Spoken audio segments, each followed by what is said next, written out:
밤은 깊었고 궁궐의 하늘은 먹빛으로 잠겨 있었다. 바람조차 불지 않아 숨이 막히는 고요가 감돌았다. 그러나 그 고요는 곧 파여름을 맞이했다. 왕 이연의 방 안 차갑게 꺼진 촛불 위에 남은 연기가 하늘로 길게 뻗어오르고 있었다. 이연은 홀로 앉아 있었다. 술잔을 비운 채 눈빛은 깊은 후회로 가득 차 있었다. 그는 낮게 중얼거렸다. 내 실수다. 요리 대결에 국가의 중대사를 건 것은 실로 어리석었다. 그 앞에 선 연지영은 놀란 얼굴로 고개를 저었다. 아니요. 전하. 잘못된 게 아닙니다. 질 땐 지더라도 해볼 때까진 해봐야 되는 거잖아요. 그녀의 눈빛은 흔들림이 없었다. 그러나 목소리에는 떨림이 섞여 있었다. 왕의 무거운 한숨이 방을 메웠다. 소치 시간 안에 오지 않으면 어떡하나. 잠시 침묵이 흘렀다. 그 순간 연지영이 입술을 깨물며 단호하게 대답했다. 플랜 B로 가야죠. 그녀의 대답은 짧았지만 그 안에 담긴 결심은 누구보다 무거웠다. 같은 시각 궁궐의 또 다른 정각. 붉은 등불 아래서 강목주가 앉아 있었다. 그녀의 눈빛은 살얼음처럼 차가웠다. 지금이 기회입니다. 대령 숙수를 제거하여 전하의 분노를 폭발시킬 수만 있다면요. 그녀는 목소리를 낮추며 옆에 앉은 제산대군을 노려보았다. 제산대군의 입술이 비틀리며 미소가 번졌다. 좋지. 이연이 분노에 휩싸이면 그 광기는 곧 나라를 무너뜨리는 불씨가 될 것이다. 우리가 바라는 혼돈이지. 강목주의 손가락이 부채 끝을 천천히 긁었다. 날카로운 소리가 밤 공기를 찢었다. 연지영, 내가 살아있는 한 전하의 마음은 나를 향하지 않아. 반드시 사라져야 해. 그 순간 두 사람의 음모가 어둠 속에서 피어올랐다. 다음 날 새벽이 밝아오기 전 정전 앞마당에서 이연은 창성과 밀담을 나누고 있었다. 그의 눈빛은 예리한 칼날처럼 번쩍였다. 내가 하는 말은 극비리다. 절대로 입 밖에 내지 말라. 창선은 고개를 깊이 숙였다. 전하, 무슨 일입니까? 이연의 목소리가 낮고 무겁게 떨어졌다. 역심 설마? 창선의 눈이 크게 흔들렸다. 설마 제산대군 말씀이십니까? 그러나 이연은 더 말하지 않고 침묵했다. 그의 시선은 이미 연지영이 있는 수라관을 향하고 있었다. 그리고 마침내 조선을 흔드는 요구가 들려왔다. 사신단의 대표가 차갑게 미소를 지으며 고개를 숙였다. 우리 대국에서는 조선의 성의를 보기 원합니다. 이연이 눈썹을 찌푸리며 되물었다. 성의라니. 이미 최고의 요리 경합을 준비하지 않았는가? 그러자 사신의 입술에서 충격적인 말이 흘러나왔다. 대령 숙수를 공녀로 달라. 정전은 얼어붙었다. 대신들의 눈빛이 동시에 연지영을 향했다. 연지영은 숨이 막히는 듯 얼굴이 창백해졌다. 공녀? 그 한마디가 궁궐 전체를 뒤흔드는 벼락처럼 떨어졌다. 순간 이연은 자리에서 벌떡 일어나 칼을 집어들었다. 대령 숙수를 공녀로 달라. 감히. 그의 목소리는 천둥처럼 울려 퍼졌다. 과인을 우롱하는 것이냐? 대령 숙수는 내 사람이다. 내 궁궐의 심장이다. 사신단 대표는 여유롭게 웃으며 대답했다. 전하, 분노를 가라앉히시지요. 작은 여인 하나가 무엇이라 그리 동요하십니까? 나라의 위신을 위해서라면. 칼끝이 그의 목덜미에 닿았다. 이연의 눈빛은 불길처럼 타올랐다. 과인의 귀에 다시는 그 입을 열지 마라.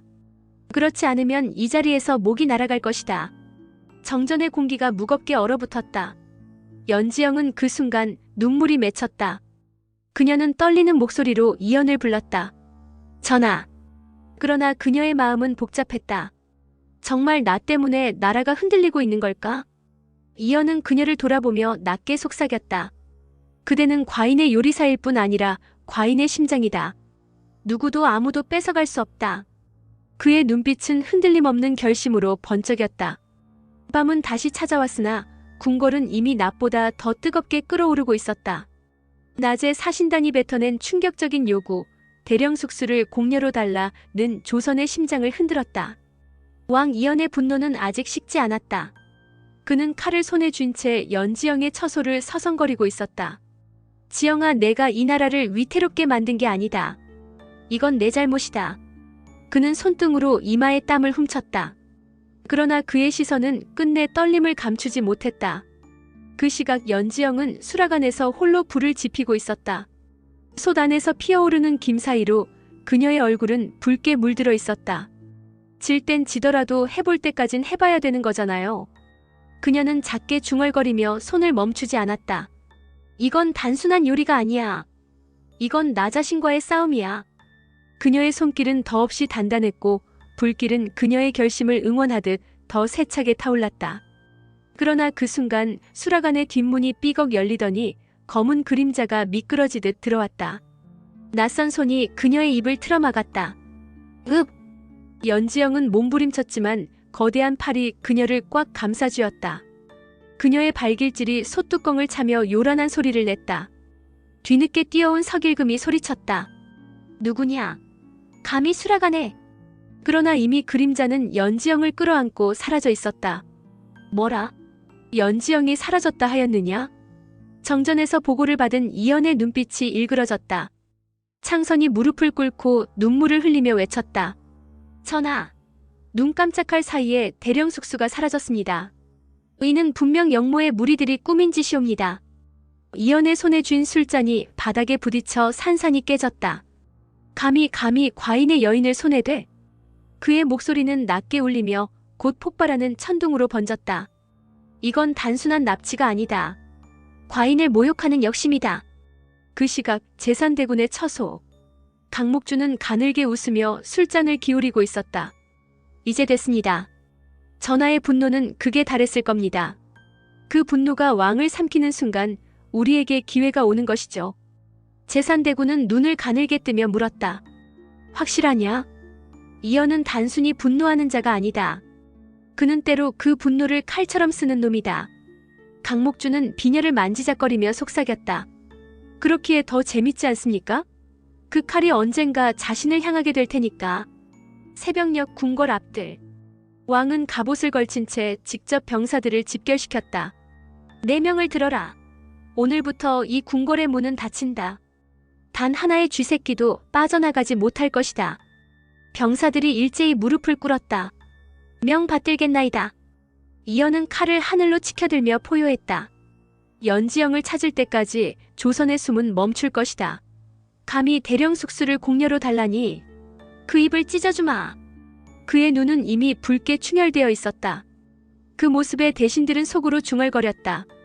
폭군이다. 전하께서 진짜 폭군이 되어가고 있다. 그 시각 궁 밖에 낡은 별채. 연지영은 의자에 묶인 채 눈을 떴다. 입에는 천이 물려 있었고 눈앞에는 날카로운 칼날이 반짝였다. 검은 복면을 쓴 자가 차갑게 속삭였다. 내 목숨은 이미 끝났다. 다만 내 죽음이 왕의 분노를 불러오면 그것으로 임무는 다한다. 연지영의 눈동자가 흔들렸다. 그러나 그녀는 눈물 대신 이를 악물었다. 아니야, 내가 죽으면 전하가 무너진다. 버텨야 해. 반드시 살아남아야 해. 깊은 새벽, 낡은 별채 안. 연지영은 여전히 의자에 묶인 채 차갑게 얼어붙은 공기를 들이마시고 있었다. 바깥에서 들려오는 발자국 소리, 칼날이 벽에 부딪히는 소리, 그녀의 심장을 더 거칠게 뛰게 만들었다. 복면의 자객이 비수 같은 눈빛으로 다가왔다. 내가 대령 숙수라지. 왕의 분노를 끌어내는 미끼. 내가 사라지면 왕은 스스로 미쳐 날뛰겠지. 연지영은 숨을 몰아쉬며 간신히 말했다. 내 목숨 그렇게 쉬운 게 아니야. 내가 죽으면 내 놈들 또한 끝날 거야. 자객이 코웃음을 쳤다. 끝나는 건 내 놈이지. 왕, 그 폭군이 미치면 우리에게 더 좋은 판이 벌어질 뿐이야. 연지영은 손목을 감싼 밧줄을 이빨로 물어뜯었다. 피가 배어나왔지만 그녀는 멈추지 않았다. 지금이야, 지금이 아니면 기회는 없어. 밖에서는 자객들이 술을 마시며 떠들고 있었다. 왕이란 놈, 이번엔 정말 폭발하겠지. 그래야 우리도 대군을 모실 수 있는 거지. 그 소리를 들으며 연지영의 눈빛은 더욱 단단해졌다. 나는 요리사다. 칼은 무섭지만 칼을 잡는 손은 익숙하다. 내 칼이 오늘 나를 살릴 거야. 밧줄이 끊어졌다. 순간 그녀는 숨을 삼키며 자리에서 벌떡 일어났다. 탁자 위에 놓인 작은 식칼 하나, 그것을 움켜쥐었다. 문이 열리며 자객 하나가 들어왔다. 벌써 깨어나. 연지영은 온몸을 던져 그의 얼굴을 가격했다. 자객이 비명을 지르며 쓰러졌다. 그 소리에 다른 자객들이 몰려왔다. 이계집이 도망친다. 연지영은 창문을 박차고 뛰쳐나갔다. 찬바람이 뺨을 스쳤다. 하지만 발밑에는 쑥 칼을 든 자객들이 뒤쫓아왔다. 그 시각 궁궐. 왕 이연은 정전 한가운데 홀로 앉아 있었다. 눈앞에는 찢겨진 공문서가 널브러져 있었다. 대령 숙수를 공녀로 달라. 그 입을 찢어주마. 그는 피식 웃더니 칼을 번쩍 들어 바닥을 내리쳤다. 쾅! 돌바닥이 갈라지며 먼지가 일었다. 신하들이 몰려들었지만 왕의 기세에 차마 다가서지 못했다. 전하, 분노를 거두시옵소서. 분노? 거둘 수 있단 말이냐? 과인의 여인을 빼앗아가려는 저들이, 감히 조선을 모욕하는 저들이. 그의 눈빛은 이미 붉게 충혈되어 있었다. 강목주는 비밀리에 재산대군과 술을 나누며 웃고 있었다. 연지영이 도망친다고 해도 결국 그 아이는 죽은 목숨입니다. 전하의 눈에 들어온 순간부터 그녀는 왕을 무너뜨릴 불씨였어요. 재산대군이 미소 지었다.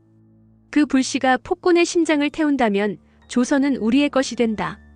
강목주는 속삭였다. 이제 곧 전하가 직접 칼을 휘두를 겁니다. 그 칼이 피로 물들면 백성들은 더는 그를 왕으로 보지 않겠죠. 숲은 캄캄했고 달빛마저 흐려 있었다. 연지영은 숨을 몰아쉬며 나무 사이를 달렸다. 뒤에서 들려오는 자객들의 외침이 가까워졌다. 잡아라. 목을 베어라. 그녀는 작은 칼을 움켜쥔 채 속으로 외쳤다. 나는 살아야 해. 살아서 전하에게 돌아가야 해. 그래야 조선이 산다. 그러나 앞길이 막혔다. 벼랑 끝. 바닥은 아득히 떨어진 절벽이었다. 자객들이 다가왔다. 칼끝이 달빛을 받아 번쩍였다. 끝이다 계집아. 연지영은 벼랑 끝에 서서 칼을 치켜들었다. 끝은 내가 정해. 너희가 아니야. 그 순간 숲속에서 번개 같은 기세가 몰려왔다. 쾅! 자객 2명이 피를 뿜으며 쓰러졌다. 감히 과인의 여자를. 왕 이연이 나타난 것이다. 붉은 눈, 번뜩이는 칼. 그는 한치의 망설임도 없이 자객들에게 달려들었다. 전하! 연지영이 외쳤다. 이연은 그녀를 흘끗 보며 낮게 말했다. 움직이지 마라. 오늘 과인이 이 숲을 피로 적실 것이다. 칼과 칼이 부딪히며 불꽃이 튀었다. 비명과 피 그리고 폭군의 포효가 숲을 울렸다. 숲은 이미 전장이었다. 칼끝은 달빛을 삼켰고 피는 풀잎을 붉게 적셨다. 연지영은 절벽 끝에 서서 손에 쥔 작은 칼을 놓지 못한 채 떨고 있었다. 잡아라. 왕이 와도 소용없다. 자객들이 포위망을 좁혀왔다. 그 순간 이연의 칼이 번쩍이며 번개처럼 내리쳤다. 쾅! 3명이 동시에 쓰러졌다. 과인의 여자를 해치려 드느냐 목숨을 내놔라. 이연의 포효는 산을 울렸다. 연지영은 절망적인 상황 속에서도 목소리를 높였다. 전하! 저는 끝까지 버티겠습니다. 그러니 제발 무모하게 다치지 마세요. 그러나 이연은 웃으며 피 묻은 칼을 휘둘렀다. 지영아, 내가 내 곁에 있으면 과인은 무모해질 수밖에 없다. 자객이 다시 달려들자 그는 칼을 비틀어 단숨에 목을 베었다. 피가 분수처럼 터졌다. 연지영은 몸을 떨며 눈을 질끈 감았다. 전하 제발 이러다 전하께서. 멀리 숲속 강목주의 밀정이 피빛 전장을 지켜보고 있었다. 왕이 직접 칼을 들었군.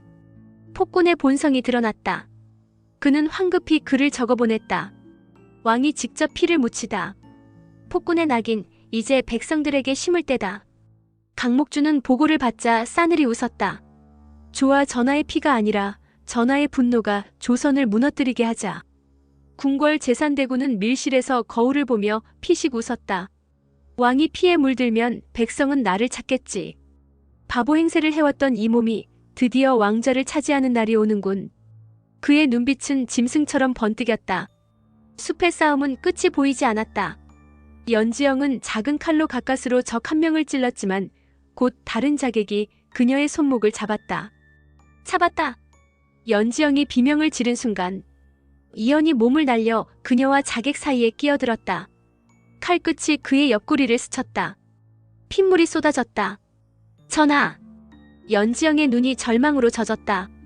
이연은 피를 흘리면서도 칼을 휘둘렀다. 지영아, 울지 마라. 이 피는 과인이 흘려야 할 피다. 그 순간 숲 너머에서 북소리가 터졌다. 등, 등, 등. 그리고 갑옷을 입은 병사들이 나타났다. 왕의 친히 되었다. 전하를 호위하라. 적을 섬멸하라. 자객들은 당황하며 뒤로 물러났다. 이럴 리가 친위대가 어찌 여길. 이연은 피투성이 얼굴로 미소 지었다. 이제 끝이다. 과인이 내 놈들을 모조리 베겠다. 혼돈 속 연지영은 왕의 옆에 섰다. 전하, 이제 물러나세요. 저 때문에 더 다치시면 안 돼요. 그러나 이연은 고개를 저었다. 내가 조선이다. 내가 살아야 조선이 산다. 그러니 과인이 죽더라도 넌 반드시 살아야 한다. 연지영은 눈물이 흘렀다. 저는 전하를 두고 살고 싶지 않아요. 순간 이연은 피 묻은 손으로 그녀의 뺨을 쓰다듬으며 속삭였다. 지영아, 넌 내 요리다. 과인의 마지막 요리. 절벽 끝 피에 젖은 폭군과 대령 숙수. 왕의 피는 조선을 살릴 희생일까? 아니면 조선을 무너뜨릴 저주일까? 강목주와 제산대군의 음모는 점점 조여오고 사신단의 요구는 더 대담해진다. 대령 숙수를 공료로 달라는 말의 진짜 속뜻은 무엇인가? 그리고 피투성이 왕과 눈물의 숙수는 과연 살아서 궁궐로 돌아갈 수 있을까?